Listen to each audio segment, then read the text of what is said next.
Hi, this is Kevin Conroy, and you're listening to the Geekcast Radio Network. And I am the goddamn Batman.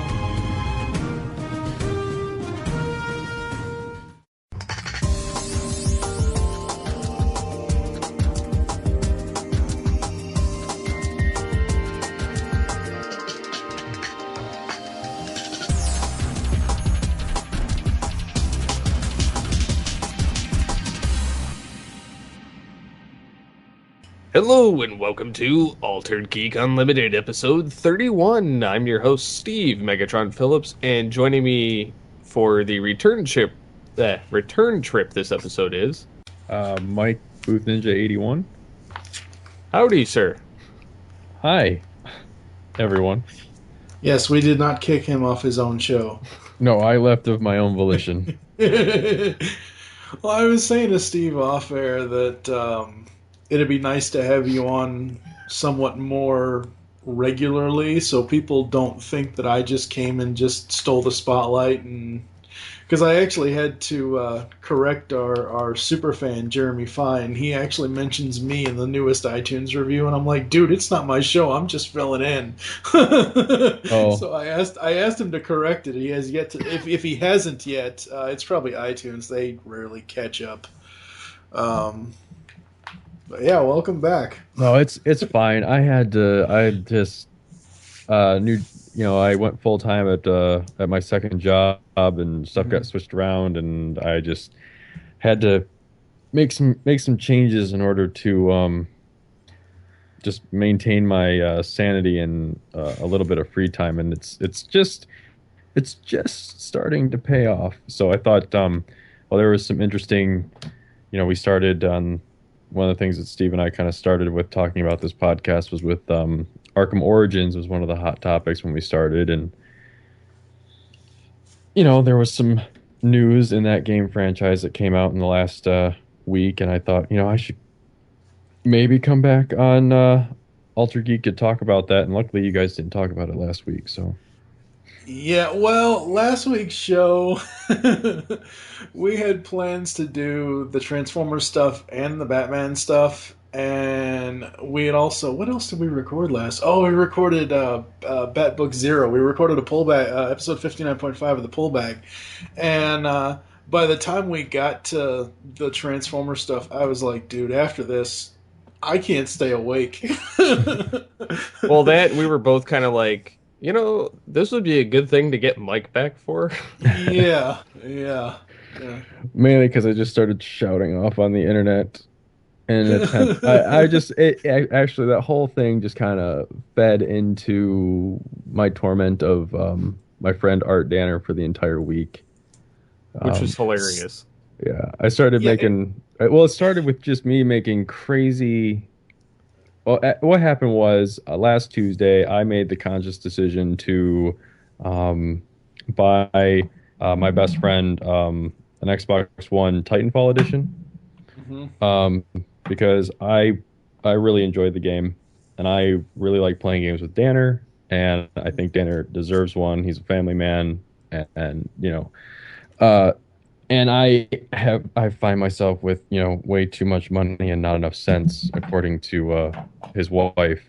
So last Tuesday, unbeknownst to him, I went and I pre-ordered him a Titanfall bundle.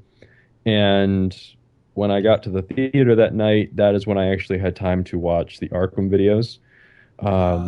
And I just started reading some of the articles that were out about them, and I started making these wild predictions, and that just fed into me tormenting Danner, making predictions about his life over the next week until he would receive his Titanfall bundle, which he did not know about.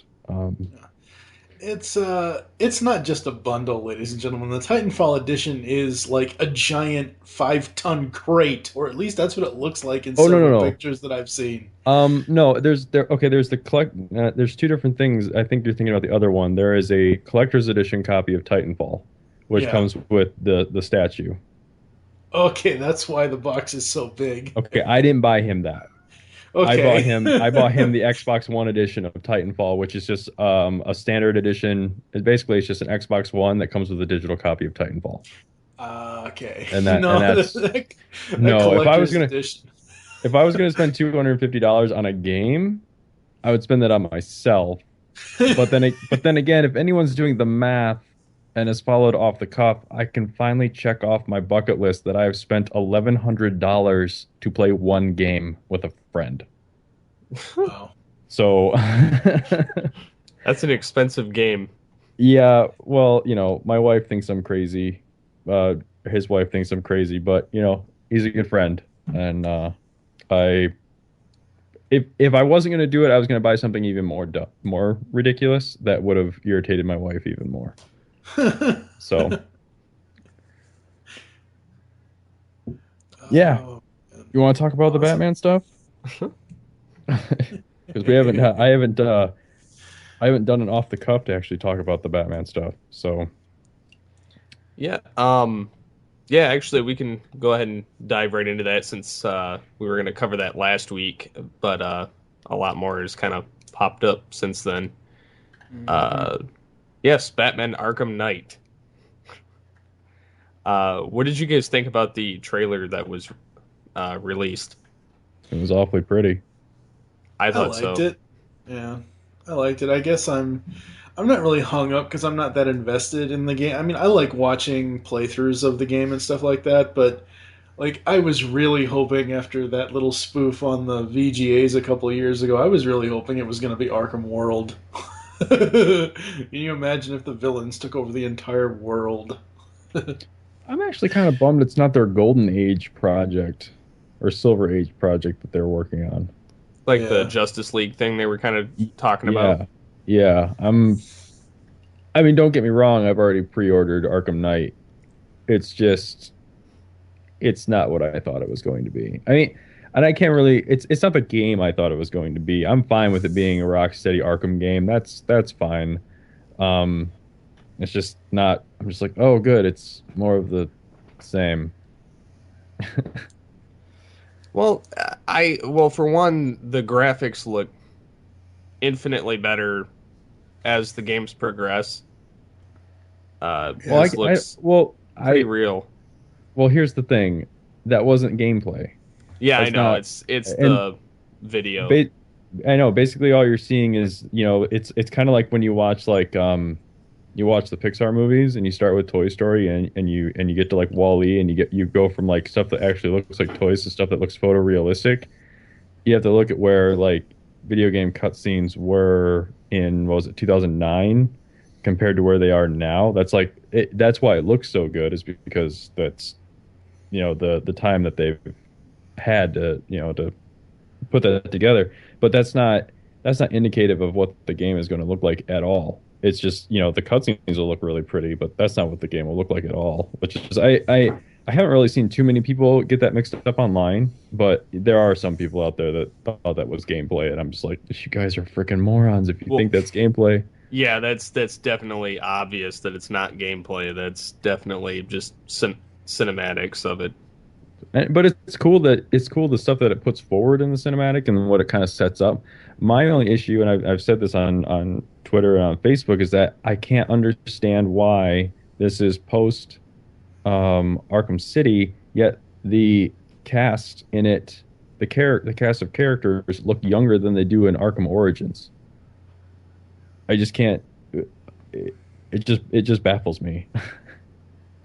Well, to be fair, one of the characters isn't. Well, yeah, she's in it too. I was gonna say Harley's not in it, but she does look kind of young in that too. But like Um, even like Two Face looks like super young. I think it's It, because it they got him kind of super realistic in this, at least in this visual. But I don't. He's not in Origins though. Well, no, but I'm just saying the character models just look younger across the board. Like even Batman he looks as young, if not younger, than he did in Origins.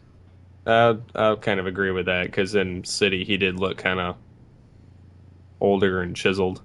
So that's just the thing. I also, one of my also wild predictions is that while they're touting it as, it's the big thing that's going on right now is that it's a Rocksteady game. It's on the PlayStation 4, the Xbox One, and the PC, which means it's next gen only, and that is causing some people to go, "Oh, why does this have to be next gen only?" I don't. My crazy ass prediction is that there is going to be a 360 and PS3 version of the game. It's just not being made by Rocksteady. So they're just going to Probably take the same game and port it. Yeah, I mean, it'll have like it. It might not be the exact same game. They might have to do something to it, like cut way back to achieve some stuff. But it's just, and that's just another thing that I've seen happen. Like we were just talking about Titanfall for a second ago, but not only is Titanfall on the Xbox One and the PC, it's also on the 360. It's just nobody's talking about it because it's not being made by the studio that's making it for the Xbox One and the PC. So while they came out the gate and they're like, it's a Rocksteady game and it's on the next gen consoles, and that gets everyone like lathered up and excited. The 360 and the PS3, that is still a user base that is very substantial. So I can see them getting like a half-assed port, so to speak, just to rake in the money. So basically, like Arkham City when it was ported to the Wii U. Yeah. Yes. So I can just see that happen. I haven't heard anything. I don't know anything. It's just the market's just too big to ignore that, and that's my crazy ass prediction for that thing. I really hope that it's correct because I really don't want to buy a game console just to play a game. Why? I just did it twice. I don't have the money to. I just upgraded a laptop, so. He did say that it is on PC, Steve. So if you Yeah, have a PC, I mean, you could do that. it's not the same experience to me. No, And I know guess it's that's not. a totally different topic, but Yeah. I have a wired controller I can lend you. Then it'll be the same thing. true. But I got to sit in my basement, whereas I can sit on my couch. Yeah.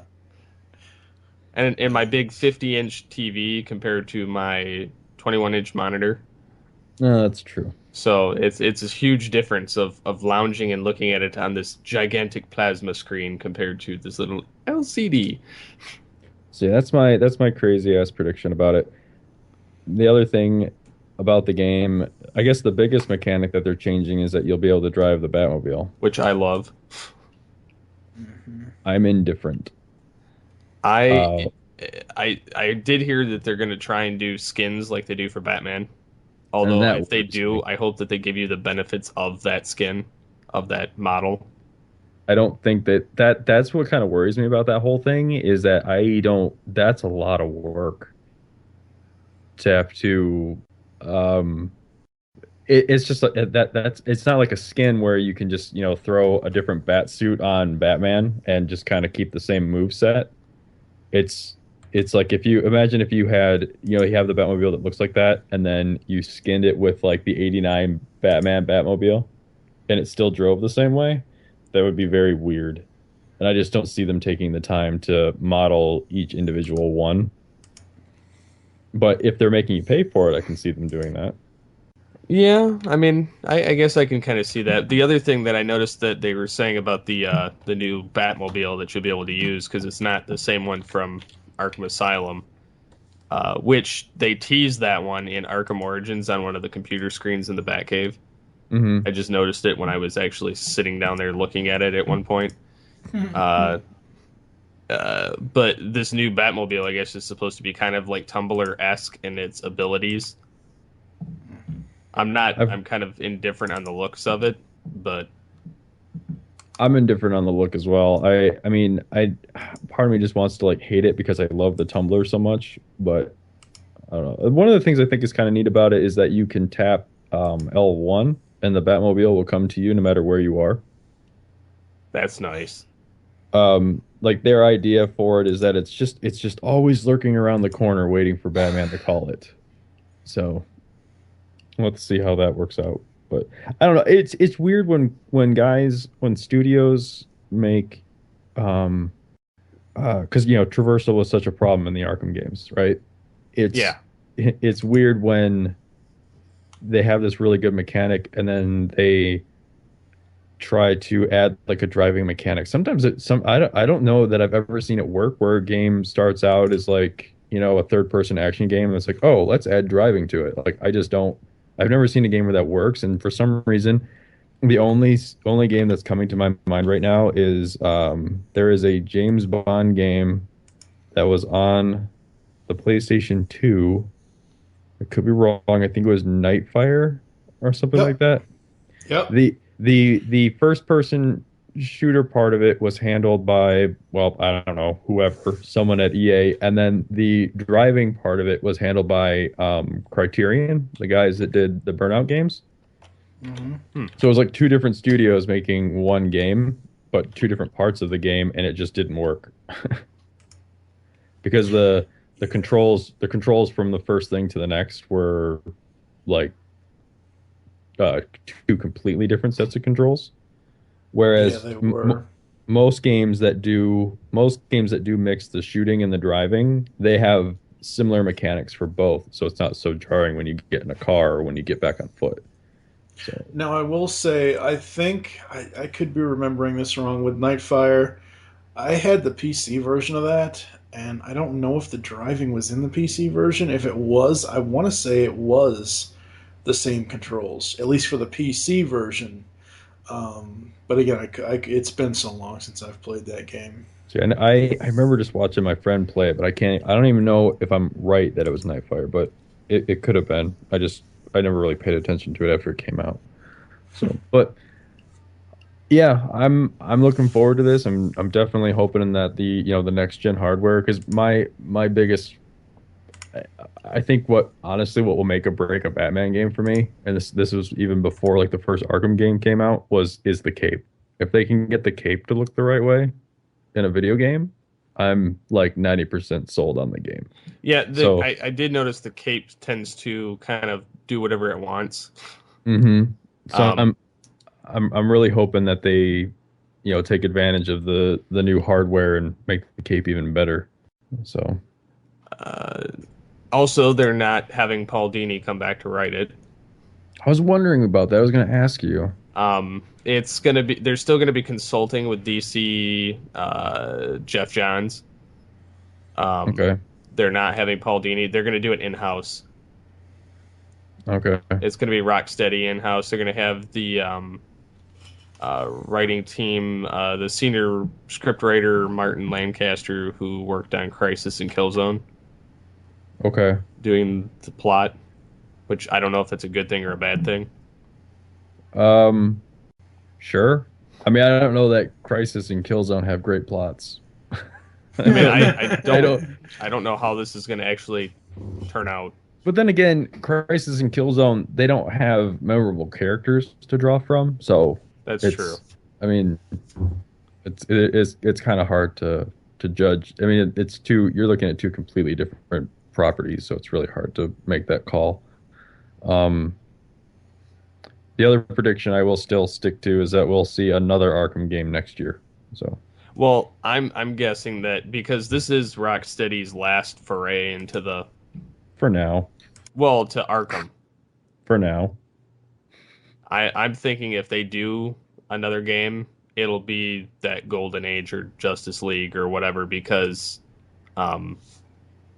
with DC or Warner Brothers wanting to make Justice League movies and all that, they'll probably tap Rocksteady.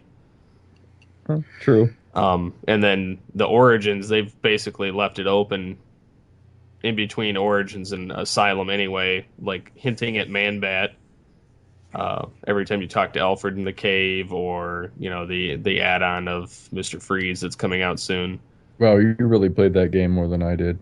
Um, I never went back. I never went to the Batcave unless well, I they went to the cave asked to me do the training things Oh, see, nope. because I like to. I just do the custom ones so that I can go through the different maps and fight guys. It's more so I can keep up my ability, because if I haven't played in a while, that's usually what I do so that I can kind of get back into the motions of it quickly. Okay. I play a couple of those and then I'm ready to go back into the map.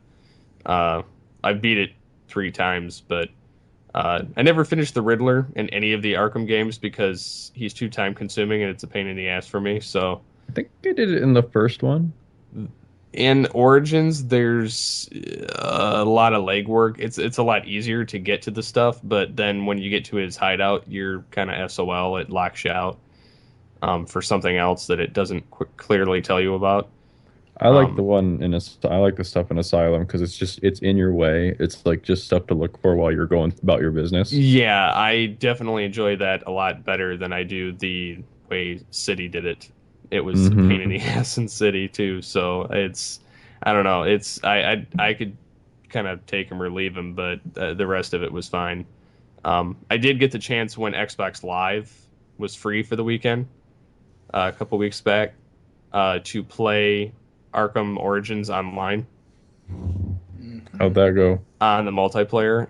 Actually, it's quite interesting. You either get to play on the Bane team or the Joker team, and they randomly select two players from the game.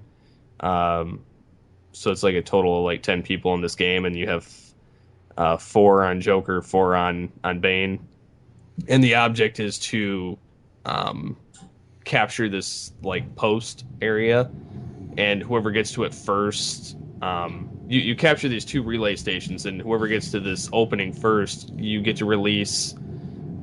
If you're on Joker's team, you release Joker, and it swaps your character out, and you become Joker.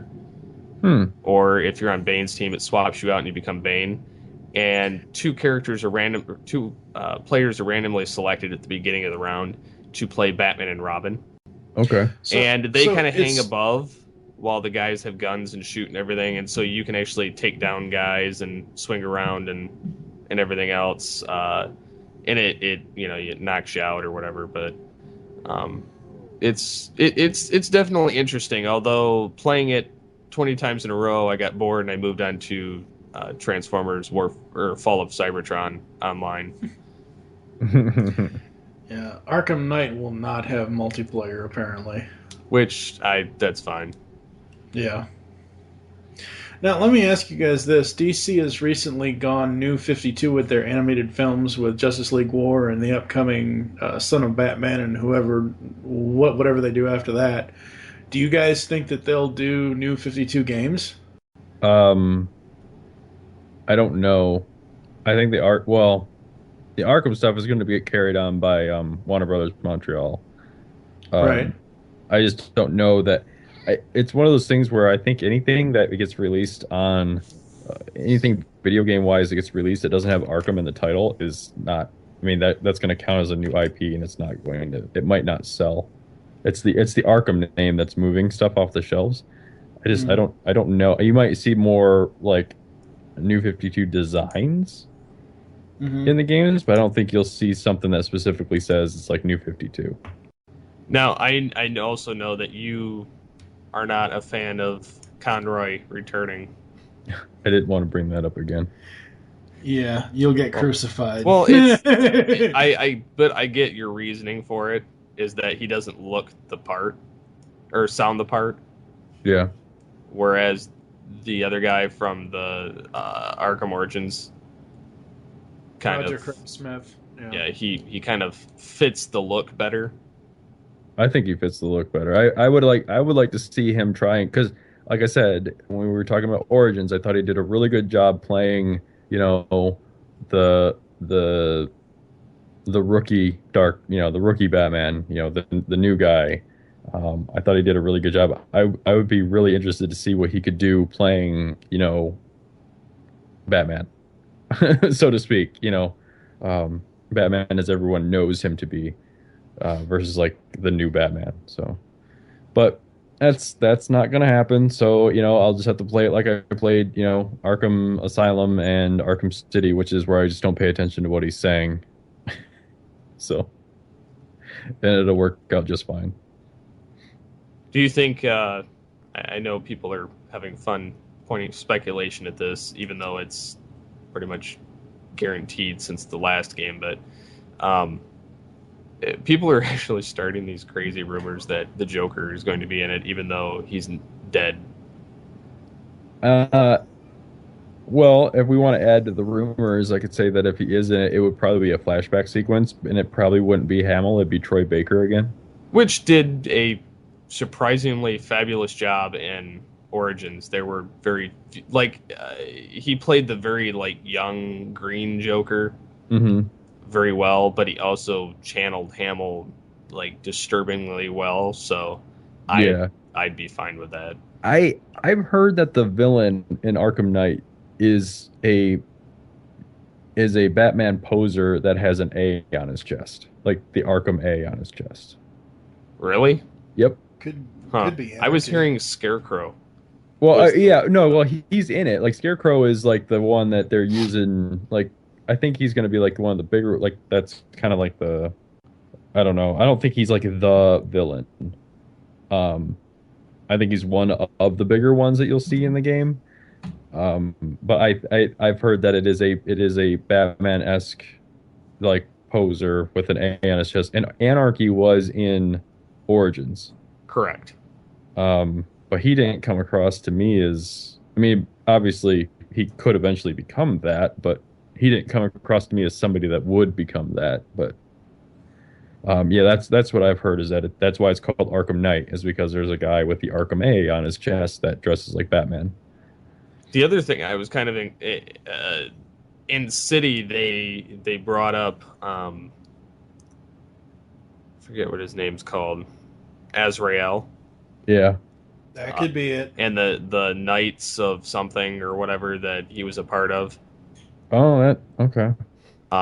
So, and he said something about Gotham will burn, and he's like something the only the savior.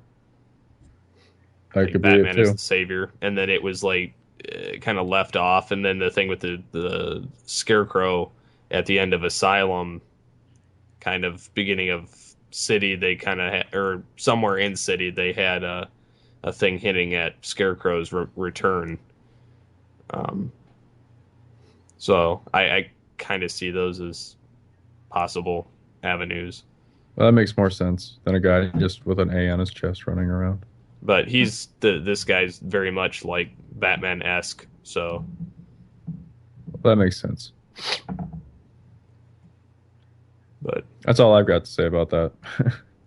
Yeah, I mean, without actually seeing any more on it, I think that's about all that can be said. Besides it's supposed to come out around the same time all the other Arkham games have. Yeah, I think it's October 14th or something. 14th or something like that. I think E3 you'll actually see some gameplay, which will be exciting. So I think that might be also too when they're kind of like, oh, and here's the PS3 360 versions. Just over there. Because that's the thing about the gaming public is that there are people like myself and you guys and the guys on Off the Cuff that it's not necessarily what the game is, it's more about who's making the game. The sad thing is that the gaming public in general just cares more about the name on the box than who made it. And that is, I mean, that's one of the things that became evident with Arkham Origins. Because it's still sold fairly well. It's just that people, the average gamer bought it because it was an Arkham game, not because it was made by, Rocksteady. And that happens with like Call of Duty and stuff like that too. It's just so it'll be interesting to see what happens though. I'm looking forward to it because I am looking forward to more next gen only experiences. So I would possibly get an Xbox One, but it would be eventually. I can't justify it at this point because it's so expensive. And the PS4 would be more worth it than the Xbox One. Yeah, true, but I don't. It's cheaper, which means it'll get cheaper first. True, and it has all the same games, only they run better on the PS4. Yeah, and you get to play them for free online. No, not anymore. Not anymore? No, but when you do sign up, though, they give you 1 or 2 free games every month. So there's that. Well, that sucks. But that just means it pays for itself like as soon as you buy it. True. That, and it's also cheaper than live by like $10. And if you get it on Black Friday, you can usually get it for $20. Nice. So, yeah, my wife and I this past Black Friday, Best Buy, actually pretty much anywhere was running a year's 1 year of PlayStation Plus for I think it was like $20 when it's regularly like 50, but it was limit 3. So when I was at Best Buy on Black Friday, I bought 3, my sisters bought 3 each, so we ended up we have 9 years of PlayStation Plus, and yeah, I think we paid what was it, like, I don't know how much money that is, $180 versus like 50 for all of it. So yeah, we came out pretty well on that. So we're set. We're for PlayStation Plus. Nice. But anyways, that's all I have to say about that. And that's kind of I said I'd record something for Off the Cuff this week, so there it is. There are still episodes coming for that. We're just too busy playing games now. So It That's happens. This is kind of the one-stop shop for yep. shows that are either on temporary hiatus for reasons that, like you said, playing games, or things like the All Things Transformers that are going away, and we're covering a little bit of news on here. Yeah. Well, since the last, what were we up to now? The last 13 episodes of ATTF are not news-based. They're celebrating 30 years. It makes more sense to talk about the Transformer stuff here, like in the BlitZ or something like that, or in the ATTF section, than it does to just do a specific news podcast on ATTF. True. I guess we can cover just briefly the last week questions that I posed. What actor do you guys see playing the Joker if he's to be brought into the new DC cinematic universe? Didn't we already have this question? Like back when we started? It Or was kind it of who would we was brought cast? up, but I re-asked it only for the fact that We have everybody's listeners. well, that and everybody's having the speculation jump at this point. And then I actually had a better idea of some of the people. And I think it was actually posed because one of the listeners asked the question again. Mm. And Mike jumped in with, I think it should be Jack Nicholson. And I said no. Yes, I know it's wishful thinking, but the way I'm thinking of this is, I agree with you, Steve. I don't want to see the Joker right away. I don't even want to see the Joker 5 films into this new universe. I want to see him at the end of it, whenever this new DC universe, cinematic universe ends or whatever. Before it reboots again. Yeah, and what I would like to see is a combination Batman, Bruce Wayne and Terry McGinnis facing off against Return of the Joker, and have Jack as an old Joker.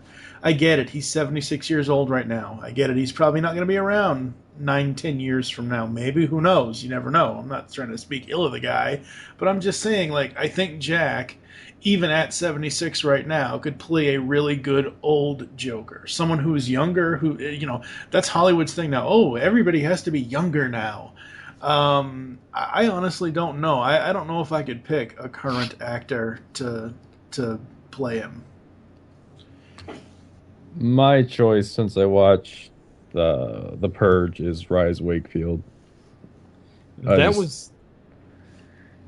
guess go ahead. No, that's my choice. That's creepy. one of my options, but I just watched the Hunger Games Catching Fire, and one of the actors kind of had that look to him too, but he was more like, I don't know, more filled out. So it kind of, but he had a lot of the same kind of like sarcasm and facial features, and kind of can play the almost different wide range of emotions that I think the Joker could play. So Yeah, I mean, I guess I don't know. I'm sorry, I do not know the gentleman that you were talking about. But if I'm sitting here and I'm actually really thinking about the portrayal that Rise Wakefield gave in The Purge, I could not. I mean, facial expressions, I can see the Joker. Like, he's got the smile, but his mannerisms in The Purge, I could also see him, actually doing the Riddler. Yeah. Which I'm wondering if, because I remember there was talk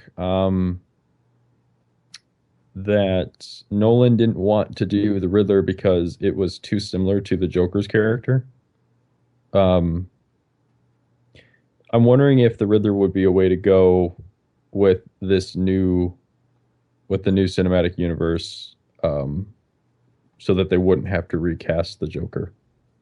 I would be down with that, actually, because they could play somebody that's, just as kind of creepy, but highly intelligent, kind of against Batman instead of having the Joker, because they kind of have been killing Joker to death on every time Batman comes out. I think what's interesting is, you have the Riddler and you have the Joker. I think the Riddler's intelligent. I think that the Joker just doesn't give a flying, what I'm trying not to say. Yes. I think that's the difference between the two characters. But I'm not saying the Joker is stupid by any means. I just think that, one is intelligent and the other one just doesn't give an F. No, I definitely get that.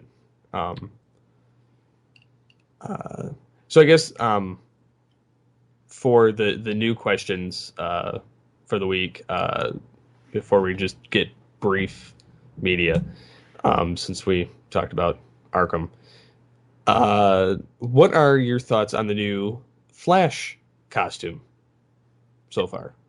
Well, given that okay, here's the thing. The first image that they showed for the Flash was a doctored image. Like it was meant to evoke a certain, like, wow, that's really cool looking, because it was just the cowl from the side and it was like lit and kind of dramatically lit. It was definitely a, like, that was definitely the way that the suit is meant to be seen, right? Yeah. And now you've got these, like, either they're spy photos or they're set visit photos that are just that. They're just photos. Like, they're not color timed. They're not, like, they're taken out of context. They're not finished, like, photos of anything that's going on. So it's kind of like,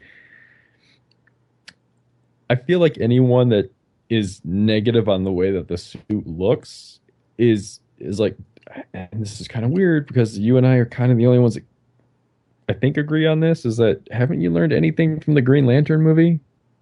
Which is, yeah, the suit looked bad in the trailers, but it didn't look so bad in the movie. It was the mask that looked the worst. Yeah, because that was CG. I mean, you just have to see how things play in context. I mean, you can look at it and go, oh yeah, that doesn't look, it's not quite what. Actually, when I saw it, I was like, man, he's skinny.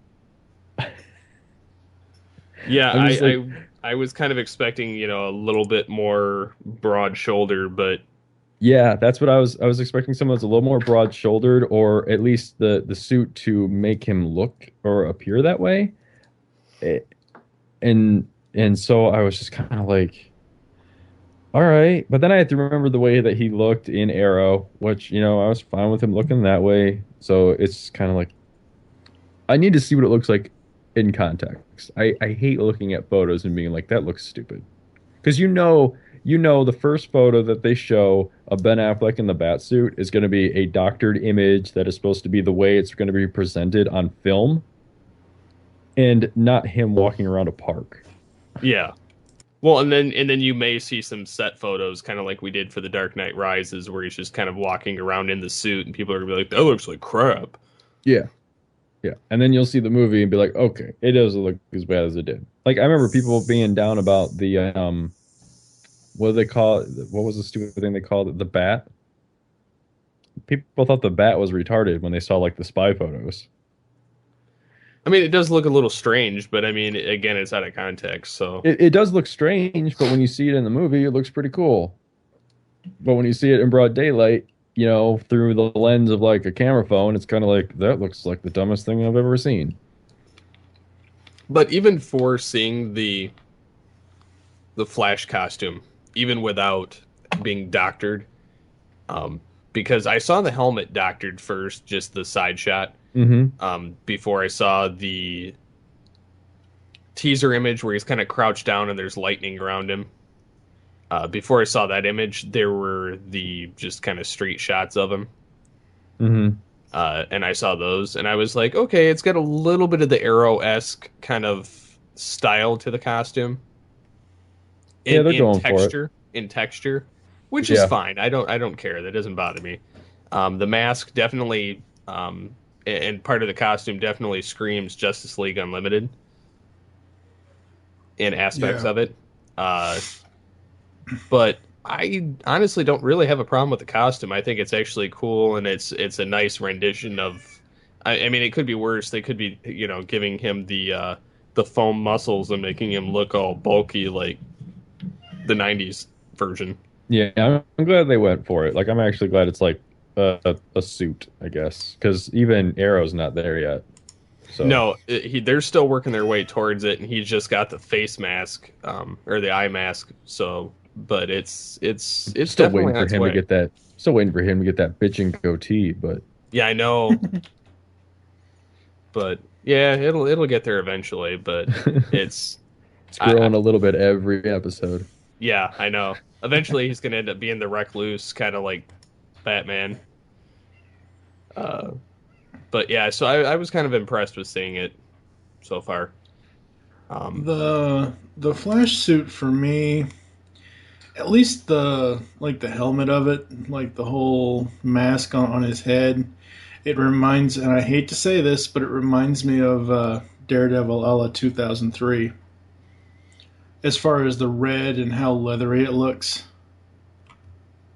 But it still looks better. No. I'm not saying it looks bad. I'm saying the texture on it from what I've seen in these images, it looks like, and it's just I guess technically you could call it a cowl, but it's not a cowl. But I mean, his whole head, it looks like an upgraded version of the Daredevil mask. I'm not saying it's a bad thing. I like it. I'm just waiting for the Flash show, and I'm really waiting on Arrow season 2. I have not been watching it. Not that I don't want to, not that I don't enjoy it, but I just can't keep up with it. Right now, I just can't. I've got so much other stuff going on that I want to wait till I can actually get season 2 on DVD, or wait till it hits Netflix where I can just marathon it. It's so good. I know it's very good. I've seen the promos. I know it's very good. But yeah, I mean, I've been watching a lot of shows, and the sad thing is I've been actually able to keep up with them all. So. I'm getting behind again. I was getting behind, and we just caught up on Once Upon a Time and Arrow. I've got to catch up on Blacklist still. I'm glad hard. You brought that up. I'm not. It's hard for me to get caught up on shows when I go into work on Saturday and it's like, you have 50 new TV shows. I'm like, what? And then I'm like, I don't even know where to start. When I said I'm glad Steve brought that up, I meant about the Blacklist. Now let me ask you, Mike, I know that recently you said you dropped it because you didn't find it that interesting. You don't really like the main character, Elizabeth Keene, and we both wish something horrible will happen to Tom. Have you seen the promos for this coming Monday's episode? I've watched, I'm actually caught up with the show. I didn't drop it. Okay. It's still very much a train wreck show, and I do remember, I did pay attention to the end of the most recent episode where he confronts which I'm assuming, yes. If that pans out, and they don't crap the bed with it, I may keep watching, because then at least I know he's just he's just putting up a front. But if they crap the bed with it, then fool me once, shame on me. Fool me twice, I'm dropping your show. So, I mean, and like I said on Twitter, on Facebook and stuff, I enjoy the show. I like the premise. I hate the female lead in that show. I just hate her. I hate the way that she is portrayed. I hate the fact that, you know, outside of her work, the biggest problems they can give her are whether or not she wants to start a family. Like, I don't know. That to me, that It's just very seems, two-dimensional. it is very two-dimensional, and I just keep trying to look at it through the lens of what if the main character was a male and that was his dilemma. This would be the dumbest show on the planet. If it was a male her role and he was torn between starting a family or, you know, going on this career, like establishing like manhunt, like that would be there's no way I would watch that show. And so I'm watching this and I'm trying to watch it like as a gender neutral way, I guess, or something, but it just doesn't. I'm like, this is just not right. This is not good TV. And I just wish that I wish it wasn't the case that you know, that was like the biggest problem we can give her when she's not at work is whether or not she's gonna start a family. But I think that was a character builder for her. It And didn't then build the character. and now they're, well, it's part of her character. It's part of her character building. And now that they've kind of basically put that to bed more recently, they're going to move on and I think, but that's the most thing. likely. I feel like I think, they put it to bed because I think a lot of people hated it, yeah, and it's sad that it took, you know, 14 episodes. exactly. Like if you take 14 episodes to right the ship, you've lost a lot of people. Kind of like me on Breaking Bad, but anyway. But no, I mean the way I saw it was that's a part of her character building, and maybe now with the remaining X number of episodes till 15 till 22, these last 8 or 9 episodes, maybe they're going to show us her past, because we've all been, you know, seeing and speculating whether Red is her father or not. I think he is, because what other connection could he have to her that is that personal? But why does that have anything to do? Why does Red and her relationship have anything to do with her wanting to start a family or not? No. What I'm saying is I understand. I'm just okay. trying to like, but you said it was part of like the character building stuff. I'm just saying like that has, it's like Well, they just like what I mean dropped is it. it's you know, through the first 14 episodes we've learned more and more and more about her, and that was one aspect of it, and now that they've dropped it, we can move on and find out other things about her. Yeah, I just wish we didn't have to go through that crap. That's all. I mean, and like I said, I'm still watching it. Like I said, fool me once, shame on me. Fool me twice, I'm dropping your show. Yeah, So. I'm still kind of waiting to see how it's going to turn out. I give it a season, and then if it's not improved, then I say so long, essentially. I will say as like one last final note here that I hope the Blacklist doesn't go down the route that Revenge went down. Because Revenge for ABC, I thought that was only going to be once she gets rid of all these people, that's going to be it for her show. And I'm thinking the same thing here with the Blacklist. Well, once they eliminate all the members on Red's Blacklist, that's going to be it for the show. And Revenge in Season 3 more recently, it's taken a really, really weird turn. I'm hoping Blacklist does not take a really, really weird turn. Well, I can't speak to that because I dropped Revenge. When did you drop it? Oh, geez, at the mid-season break. From Season 3? Yeah, at the mid-season for Season 3, I dropped it there because I was like, you know what? No, not happening. And then I recently dropped Revolution for the same reason. I I I don't know. Well, see, here's the thing with the Blacklist. They haven't really shown you anything about Red's list, like how many people are on his list. So that's something that can keep going for a long time. How boring or how tired that gets, that's what remains to be seen.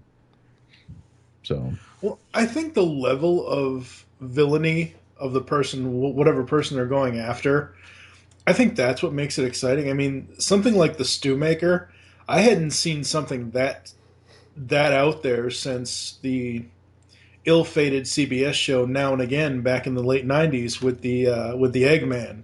Well, it's almost like mixing Silence of the Lambs with CSI. Yeah, That's called Hannibal, and it's way better than the Blacklist. I'm just saying that right now. Hannibal is awesome. But yeah, Blacklist it'll be interesting to see what happens with it. Is there maybe I've missed it. I know that there are like bits and pieces of like the arc, like the story arc for the season or for the show. And I know there are like different threads going on, like, Red and Keen and, will they, are they, won't they, stuff like that. And and I know that there's the whole like Red is trying to figure out, why this girl is now like why she's been stalking him. Mm-hmm. Is there a bigger picture thing going on? I just don't see it. Like I see lots of little threads. I just don't see the bigger picture. And maybe they just haven't revealed it yet. But like have they even revealed why Red decided to turn himself in yet? No, they have not. Okay, because I think that's the overarching thing that's gonna, probably make or break it for me. There probably is, like, because that's the thing with each blacklister. The criminal has a number, and I don't know what the numbers. I assume Red just went down 1 through X, 1 through 1 million or whatever the hell, and we see various numbers per case. As far as like, oh, this guy's number 57 on the blacklist because he attacked somebody with ketchup. Not really, but I want to see that episode. It's one of those things. The Lunch Master. Yeah, it's one of those things where I think that by the end of the season we will find out more about both Elizabeth's past and Red's past and what that is. And now I actually watch the episode follow-up on YouTube the day after new episodes air, called Beyond the Blacklist on the Blacklist's YouTube channel, and they basically have both the actors and the and the like the producers and whatever else talk about what happened on the episode and kind of say, well, this is leading to this or that's leading to that. But yeah, nothing has really led to the final chapter yet. Okay. I guess switching gears. The other thing was, have you guys seen the latest episode of Shield? Or yes, not the latest, but the one called Tahiti? I'm still watching this show, unfortunately. Okay. I didn't watch the one that's got the Thor crossover yet. No, I haven't seen that one yet either. But the Tahiti episode was quite interesting on what it revealed.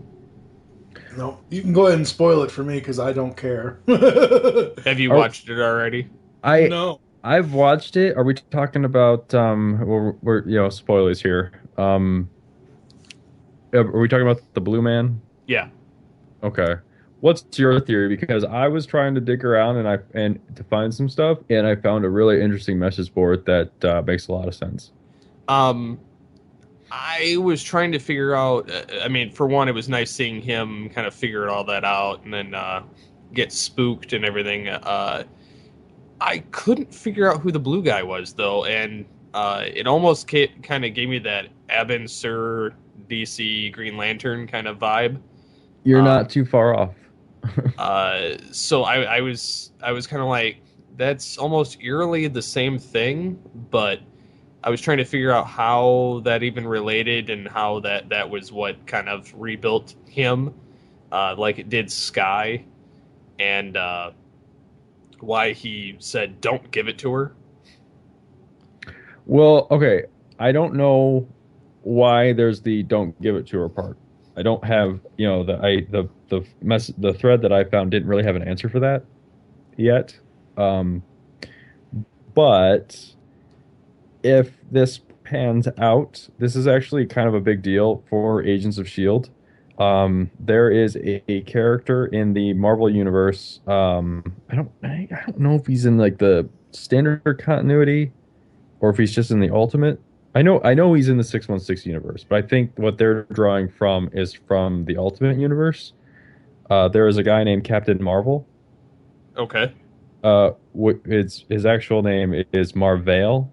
They just call him Captain Marvel to make it easier. He is a Kree, Oh, okay. and they are blue. And there are a lot of people that think that that is him in the tank, that is Captain Marvel, and All half of him. yes, and that in order to, some people think that in order to save Coulson, they fused Marvel and Coulson together. And that would, and the big twist here is that Sky is also Kree, or Sky would also be Kree, and would be like Marvel's daughter, which would be Okay. why Coulson feels such a strong pull towards her. Huh. Now that is kind of far-fetched. It sounds kind of far-fetched to me until you get down to like some nitty-gritty stuff. The serum that they had was called GH23. Yeah. Marvel's actual name is, I'm going to butcher this, is Geherenis Halasan. So GH. Aren't the Kree and the Skrulls basically the same thing? No. They're warring factions. Yeah. Oh, that's okay. So maybe I know enough season... to realize that, but And the Kree cannot shapeshift, and the Skrulls can. Yeah. But here's the interesting thing is who Fox, I believe, has the rights to the Skrulls. is that because it's Fantastic Four? Yes. Now, I don't know who has the rights to the Kree, and as far as I know, they didn't use the Kree. They used the Centauri in Avengers because they didn't have the Kree or the Skrulls. I think it was because they didn't have the Skrulls. Yeah. Because usually the Skrulls are hanging around with Thanos, aren't they? Yes and no. The only reason why I say that is because I remember that's what part of the Skrulls and Superhero Squad show. They were hanging around with Thanos. But see, things get kind of wishy-washy with rights, especially when it's like, what do you actually have the rights to? It's like, so does Marvel have the rights to use, like, the X-Men characters like on TV? Like I know there's like cinematic rights, but that doesn't mean that just because you have, like, Fox has the film rights to the X-Men and to Fantastic Four, that doesn't mean that they necessarily have the TV rights. Like, Marvel might still have the TV rights, so Marvel can use whatever characters they want on the small screen. Well, yeah, because Wolverine, voiced by Steve Blum, was in Superhero Squad, and there was Wolverine and the X-Men, while Fox still had Fox still had the movie rights. So yeah, there's probably two different. And you have to look at it like, well, one of those mediums, you've got the live action movie and you have live action TV. Maybe they have like the same rights, and that's why like animated stuff is different. Like, I don't know the breakdown of this stuff. I don't even know where you could find the breakdown of this stuff. But I don't know. That was just, I didn't know who the blue guy was, and it just I was like, this has to be something important. So I just kind of did a quick little Google search, and this was the most interesting sounding thread, especially because it opened up the Marvel universe to a much bigger thing, especially with Guardians of the Galaxy just around the corner. So that could kind of almost explain what this is. Mm-hmm. So it'll be interesting to see what it actually turns out to be. Given that it's Agents of S.H.I.E.L.D., it'll probably turn out not to be as cool as this. Yeah, kind of like how the Coulson reveal was. The Coulson reveal was cool, except everyone knew it was coming. I wish there was a way that they could have like covered that up so everyone could have been in on the whole welcome to welcome to level 7. Like, I wish they could have kept that a secret. Yeah. I was just hoping it was an LMD already. Meh. I was really hoping for the life model decoy. I didn't think he died. Even when I watched Avengers, I didn't think he died. Well, they never actually showed him actually die. No. And Fury is notoriously a dick, as we've talked about before. So I never. And the show never, proved it. Yeah, I never believed him to be dead. And the show continues to show Fury as being a dick by not engaging with Coulson. So. Well, it looks like the alien that kind of alien anyway should be in Guardians of the Galaxy for sure. So, well, there is a Kree in Guardians of the Galaxy. He's actually in the trailer because I think he's one of the cosmic entities. I just can't remember his name. He's like something the Destroyer or something like that. But man, that movie looks good. Anyways. So, yeah. I guess jumping into some other brief stuff. Since you weren't here last week, what are your thoughts on the Transformers Age of Extinction stuff that they've revealed so far? I'm in. I mean, I don't know. I don't think I've ever seen. I don't really think I've ever seen a bad Transformers trailer.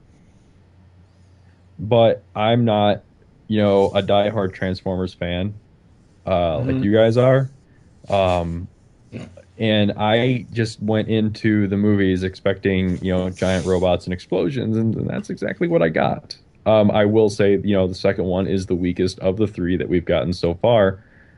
I'm very interested to see what, the fourth one. And I think what's interesting is that maybe I could be wrong, but this might be the first Transformers trailer. I mean, yeah, sure. The name tells you like some stuff, and the trailer does show you that like the Dinobots are in it and stuff like that. But when you're watching that trailer, and this is actually becoming more and more of a thing as far as I've been able to tell recently, they're not really telling you very much about the movies.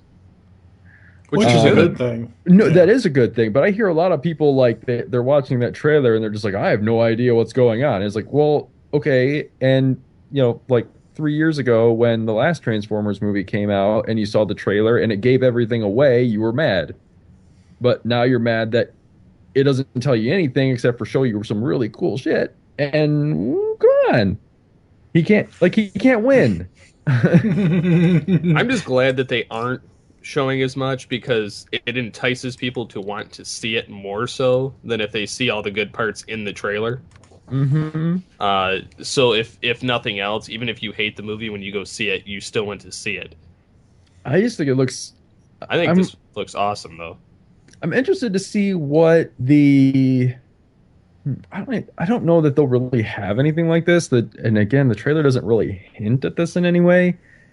I'm wondering what the retcon history is going to be. Like the first one, they kind of retcon the Hoover Dam into being something that was built to hide the Allspark. Yep. And the second one was it wanted to have something, and then it crapped the bed. The third one, it was the moon landing. I'm wondering if there's going to be something like that in this movie. I mean, if there isn't, that's fine. But the movie better be freaking awesome if it doesn't. Well, I do know that from the trailer that I did see for Age of Extinction, that it does, even though thankfully Shia is nowhere near it, it does follow the storyline from Dark of the Moon, because there was part of the trailer where it said, remember Chicago. Oh, absolutely. So, yeah. So I mean, there is some continuity. This isn't a straight-on Transformers reboot, which is a good thing. But I like that they're going in this new direction. I'm thankful they have new and different and better actors. What I'm more interested in is to see, number one, if Michael Bay has any sense at all and gets Greg Berger to do the voice, and if Grimlock transforms. Now, in the trailer, we've only seen Grimlock in T-Rex mode. My buddy Scotty Cash, who does From the Command Center with me here on GCRN, sent me a picture this morning as we recorded this, or as we're recording this now, of an eBay listing from his phone of some movie-looking toy that's Grimlock based.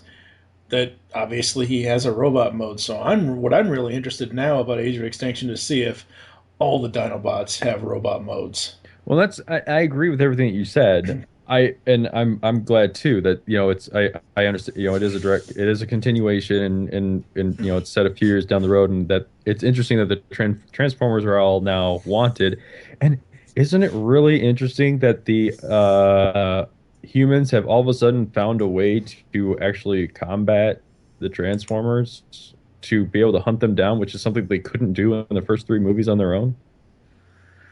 Yeah. Anyways, well, I mean that's always been a contention with the humans and the Transformers in all of the movies so far. Is how do the humans not know how to track them? well, no, it's not about how to. I don't really care about the tracking part. It's they'd never seen. They knew how to defend themselves from them from the first movie, and then they fail at it for the next two. Like, I'm just like, what are you talking about? You don't need them. You know how to hunt them down and destroy them. And that just completely gets like washed under the table in both the second and the third movie. And it's kind of interesting to see that it's kind of it might take place off screen, but it's interesting to see that may have come back into play between the third and fourth movie. But yeah, like I said, for me, the most interesting part was like the retcon history of the past three movies. So I'm just interested to see if they even try to do that in this, or if they're going to forego that altogether just for something just really cool. So I was really happy with, and I mentioned this last week, I don't think it's going to be the full-on style of Optimus the whole film, but in that trailer, I was so happy. When he was hiding out, he was in his G1 cab. I thought that was great. The Mack truck. Yeah. And the thing is that Mark Wahlberg, while he's working on him, he says, I think we have a Transformer here. And because he's repairing it, because he just finds it laying out somewhere.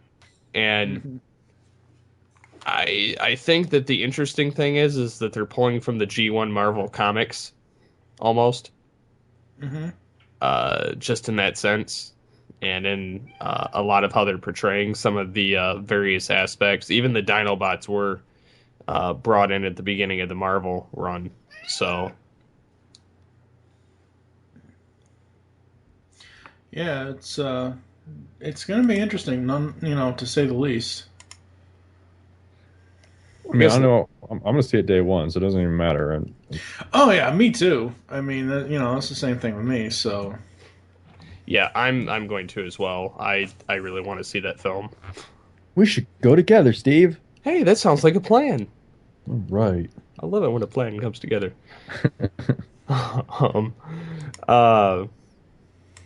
So yeah, moving on from that, kind of wanted to talk the sequels / remakes category. There's, as you may see in the various media news, there's rumors of like Saw 8, which is completely unwarranted considering they tied it up in 7, or Jason Sudeikis. Yeah, they tied it up. Don't get me wrong, I love the Saw movies, but there is or did they? Yeah, I know, but they killed off everybody but the guy that cut his own foot off in the first film. You said, but the guy. Yeah, but he was the one doing all the legwork, so to speak. Nice pun. But yeah, I don't know if I agree with that. Bringing it back again. No. And then there's Jason Sudeikis becoming Fletch. I don't know about that. I'm not familiar enough with Fletch to have an opinion. Well, it's based on a set of books, but Sudeikis is slated to replace Chevy Chase. Well, I mean, I know that. Is this kind of like throwing this out there for comparison's sake. Is this kind of like Sean Connery's like James Bond to like Daniel Craig's James Bond? I mean, could it be kind of could it be the same thing? Like you've got the Chevy Chase, Fletch, but I mean, do you think that the Jason Sudeikis Fletch, is it like a continuation of the Chevy Chase movies, or is it like it's like the Daniel Craig James Bonds? It's like a reboot. So Yeah. okay, It's well, I mean, I don't. it's supposed to be not as comedic as the first two that Chevy Chase was in, which was Fletch and Fletch Lives, and then Fletch 1, I guess he was supposed to do it in the late 90s for whatever reason, and it got caught up in production hell, and then Warner Brothers got it in 2011. So, Well, And I honestly, this is one of those times where I'm happy that it is somebody like I love the first two Fletch movies because it is Chevy Chase. And I know I'm kind of flip flopping here because I said that Jack wasn't too old to play the Joker, but Chevy is way too old to be playing Fletch now. is that because it's action? No, it's Okay. just because I think he's a little bit too old to do the role now. If it's more action oriented, fine. No one is going to come close to the comedy he did in the first two films. well, this guy, I like him in basically everything he's been in. Mm-hmm. He's got that natural presence that I like him. So I can kind of see him carrying it. I mean, I'll say this, and I say this about all the remakes and all the reboots that we get. Just because the Fletch 1 is the reboot, it also means that you're going to get like a digitally restored version of the original Fletch movies. So Oh yeah. I mean, be thankful for that. I mean, you might not like this one, but at least your stuff is going to get new life. That's So, I mean, I don't know. I mean, it happened with everyone. The RoboCop just recently came out in the theater, and I saw it in the theater. I saw the new one. I actually liked the new one, but what came out of that too is that I got my 4K remaster of the original RoboCop. So, and probably wouldn't have really gotten that if it hadn't been for the new movie. So, True. Yep. And I guess finally rounding out some of the news. Did you see Captain America and Batman vs Superman are going to be or Captain America 3 and Batman vs Superman are going to come out on the same day? I've heard. Okay, this is Or what supposedly. Yeah, this is what I've heard is that there is an untitled Marvel movie project coming out on the same day. There's also talks that the Captain America 2 is supposedly the best Marvel movie that has ever been made. It's being words like on the level of The Dark Knight are being thrown around. They have signed Chris Evans to 6 more pictures, and they've also signed the guy that plays the Winter Soldier. I can't remember his name, but I do like that actor. They've signed him to 9 more movies. So Marvel obviously thinks they have a hit on their hands. The problem is, it's not going to be Thor because Thor is usually November. It could definitely be Captain America 3, but wait a minute. Avengers 2 is 2015, right? Mm-hmm. Okay, never mind that. That was dumb. It'll probably be Captain America 3. For some reason, I was thinking Avengers 2 was this year, but I don't know why. And so Age of Ultron is next year. right, but I was just kind of like, I thought for some reason for like half a second I thought it was this year, and I'm thinking, why 2 years from now, why couldn't it be Avengers 2 or Avengers 3? I mean, coming up against Batman versus Superman. So. I don't know. I glanced over this briefly. I don't think it was from one of the fluff sites like the Stupid Onion or anything like that, but I read somewhere that Evans wanted to take a break from acting.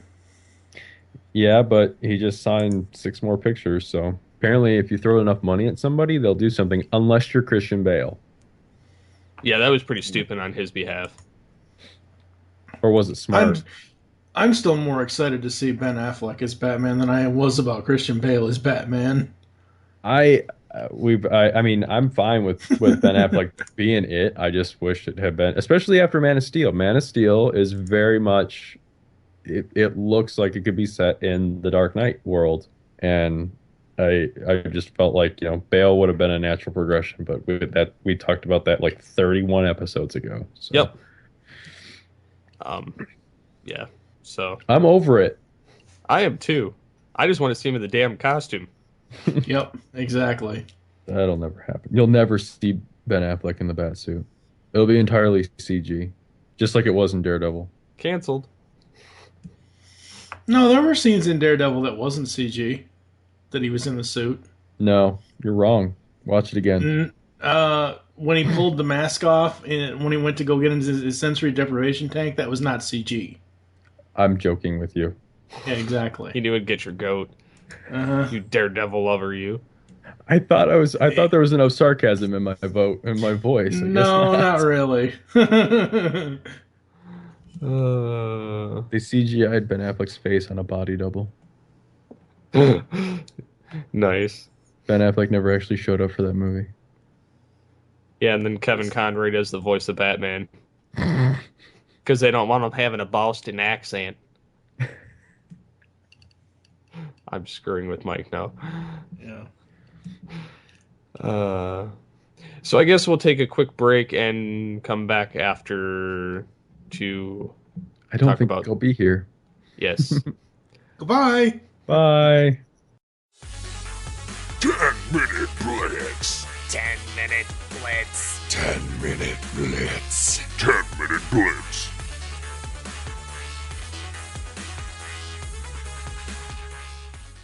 All right, we're back with the Blitz.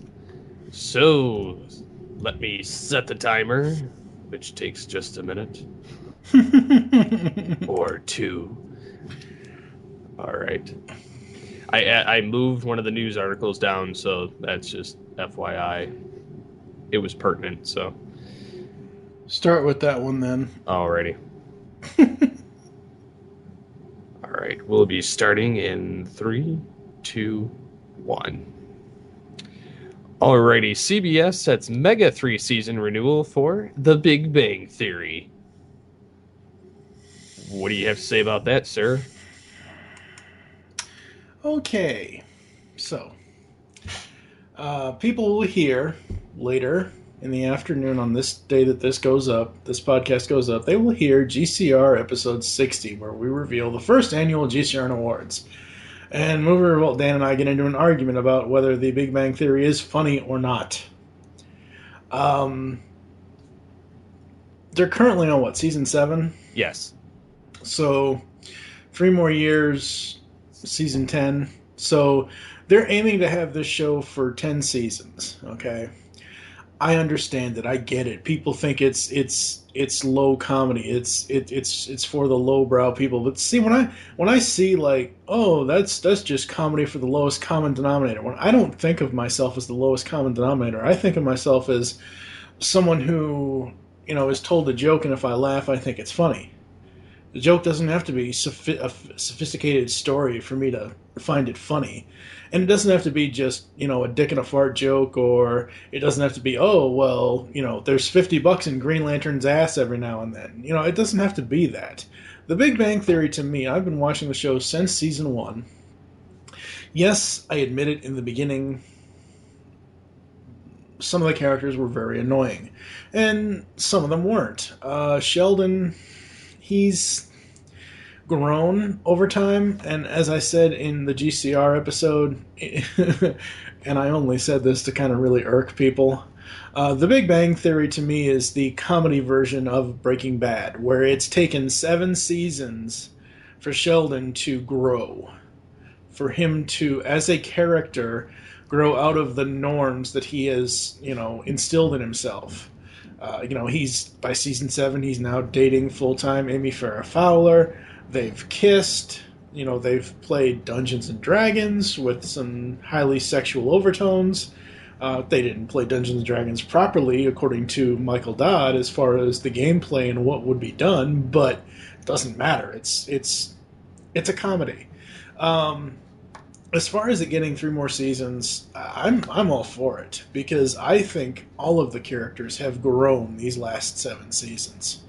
I mean, Leonard from season 1 is nothing like Leonard now in season 7. Well, none of them are the same, and I think Right. that's the key thing is that they've all evolved as the series has gone on and as people have been added to the cast, growing into the characters. But I myself don't have a problem with it hitting 3 more seasons. Oh. I just hope that they have the sense to end it while it's still in its prime. Yeah. Before it becomes 2.5 Men. Oh, yeah. Because that one's actually still on a year-to-year season renewal at this point, which, to me, I think that show should just be canceled. And the guy that's created this and 2.5 Men, created the Chuck Mike and Lorre. Molly and Mom, all of his shows have been renewed. Yeah. But 2.5 Men, I honestly think should be canceled. But Big Bang Theory, I'm glad that it's being brought on for more. It's just whether they can keep all the cast wrangled down that long. But again, none of them are really doing anything else, so I guess it doesn't really matter to them. Well, see, here's the thing about the Big Bang Theory cast. If you really want to say that there are big names in that cast, that would be Kaylee Cuoco and what's her name? Oh, God. Well, the only 3 that are highest paid are Leonard, Sheldon, and Penny. Right, but what I'm saying is, as actors and actresses, Kaylee Cuoco and Mia Bialik, Blossom, Amy Farrah Fowler. Those are the real 2 name grabbers because Kaylee came from 8 Simple Rules. As I said, Mia Bialik was Blossom. Yeah, but that was early 90s, so that is... Right, that no, I know. Permanent. Right, yeah. And Johnny Galecki, I mean, he's been around Roseanne. for years. Yeah, I mean, he started on Roseanne. Christmas so, Vacation. I mean, yep, he was young Rusty in Christmas Vacation. So, I mean, I can see that. What I'm wondering is I wonder how they deal with the budget for the guest stars. Because they've had some pretty incredible guest stars. They've even said that the show's such a cash cow between like Warner Brothers and CBS and everything that they just it doesn't matter. They just pretty much throw the money. It's just that's true. And it's syndicated on like 8 different stations, so yeah, it's banking. Yeah. I agree with you. I think it needs to end on a I think it won't just turn stupid like 2.5 Men did. Well, no, there's too much intelligence there, and it's geek culture, so... Yeah, and it's not just making fun of geeks. It's not just making fun of geek culture. Sure, in the first couple of seasons it was, but I mean, they're these men and women on the show are really interested in the things that they're interested in, and they have, as I said, have had a lot of character development. I'm hoping if and when they do end the season or the series that something big happens with Sheldon and Amy, or something big happens with Leonard and Penny. We've already seen character development in Howard. He's moved out of his mother's house. He's gotten married. Raj, after I think it was 6 or 7 seasons, the beginning of the 7th season, he could talk to women. Yeah, beginning of the 7th. Yeah. That's how they cliffhangered it in season 6. He talked, and then, oh crap, we have to wait till the fall. And by season 7, he could actually talk to women now. So there is slow character development. In the later seasons, I don't see as much, poking fun at the geek culture or geeks in general as it was maybe in the first couple of seasons. I will say one of my favorite episodes is the staircase episode where Leonard tells Penny that the story of how the elevator broke. Yeah, but anyways, that's a show for another day. We've gone entirely too long on that. Well, where's your timer, dummy? Well, I didn't get to speak if it were going to the timer. Oh. So I was going to cover it, but I figured Mike didn't want to talk Big Bang Theory. He doesn't watch it because it's got a laugh track. Which that laugh track is like, it sounds robotic when I listen to it, so it's weird. At least on my station that I watch it on. So we'll get into the next one. There is a Transformers Collector Club custom of Rampage. Yeah. It looks small and odd. Yeah, you're just reading it. No, I'm saying, yeah, I am reading it, but I'm also saying it looks small and odd, and it's basically Transformers Prime Megatron body with a Rampage head. Yeah, the head should have definitely been a little bigger. Yeah. But I'm definitely a fan of the Protoform X body. Oh yeah, no, I like that. I think that's supremely cool how they did that. Funny thing is that actually looks like how he looked in the Beast Wars episode. Mm-hmm. So that was such a perfect mold that they could have used for that. Yes, it was. Alrighty, so that's a nice quick one. Did you see the Batman meets Iron Man high-tech armor? Yeah, no. Oh, come on, it's cool. Eh. I'm not saying he should actually have it, but It looks like yeah, no, God. it looks like G.I. Joe armor. Yeah, no. This is not Batman or Iron Man whatsoever. Whoever labeled this was an idiot. Yeah. It looks like the Rise of Cobra, like or Cobra Trooper, like from the Earth, from the Rise of Cobra. Yeah. It looks like in that first picture where it's face to face, where they're facing off. It looks like a robotic Snake Eyes. Like if Snake's suit was robotic or armorish, that's what it reminds me of is Snake Eyes. Hey. But it just doesn't. No. It almost looks like the BATs. Yeah. A little bit. I think if it was a lighter shade of gray with a little bit more black in it, like instead of being solid black or solid dark gray, I might enjoy it better as far as a Batman armor suit, but... Well, they show it with red and black in the sixth image, but... no. No, I'm not... whoever labeled it Batman meets Iron Man was kind of dumb. They should have just called it the BAT Cobra armor. Because that's what it looks like. But it does look kind of neat, though. Yup. That's how they're going to be beating our asses when the government takes over. Pacific Rim style. Yeah. Here, take it. Yep. Alrighty. So, wow, that was timing. Yeah. I love this thing right here. It's the fully functional keyboard made entirely out of Legos.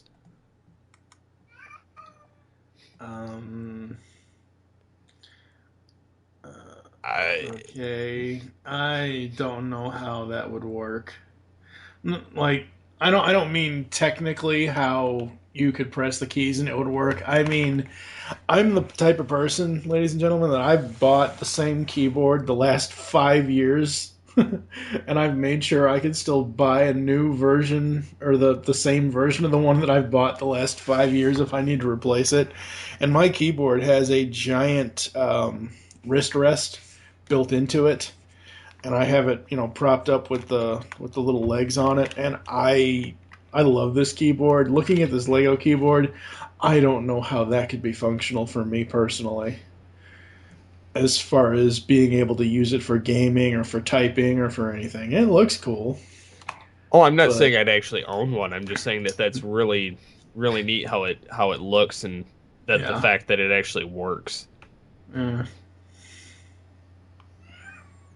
took somebody a lot of time. Let's just put it that way. Yep. So, jumping into the last bit that we have here for the BlitZ, the new Batmobile is finished and could appear at the San Diego Comic-Con.